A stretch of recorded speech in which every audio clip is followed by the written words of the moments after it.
Hepinize merhaba. Bugün şömine camı nasıl temizlenir? Bununla karşınızdayım. Şöyle bir döküm şömine kullanıyorum. Bunu bilerek temizlemedim. 2 hafta boyunca temizlemedim. Camını size göstereyim. İlk kullanmaya başladığım zaman bayağı bu sorun oluyordu.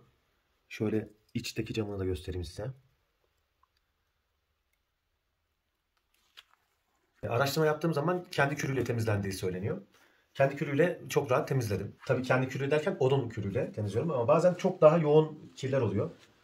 İsler oluyor. Onlarda da tel kullanıyorum. Tel kullandığım zaman da hiçbir şekilde çizilme falan olmadı. Size de söylemek istedim.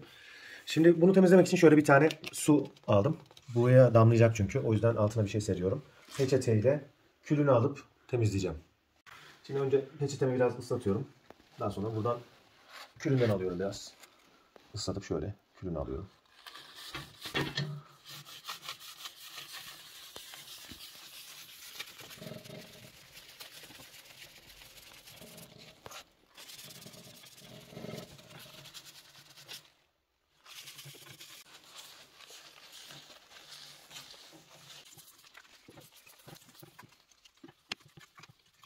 Yoğun bir kir var. Bunu da telle alacağım.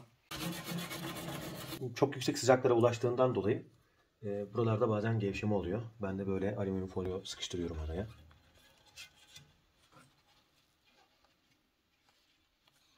Evet, şu an sıkıntı yok. Şu içteki camı çekmiştim. Şimdi şu kullandığım peçetelerle çok kirli olması önemli değil. Şimdi aynı yeri aynı şekilde temizleyeceğim.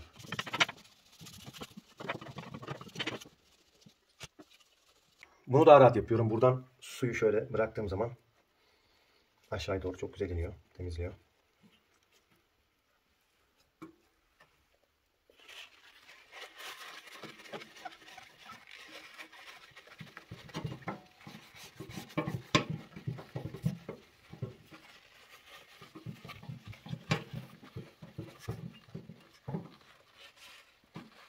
Temizliğimiz bu kadar.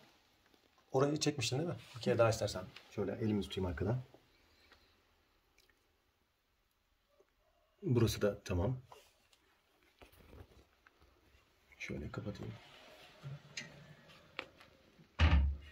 Böyle tertemiz oldu. Bir de yakma videosu yapacağım.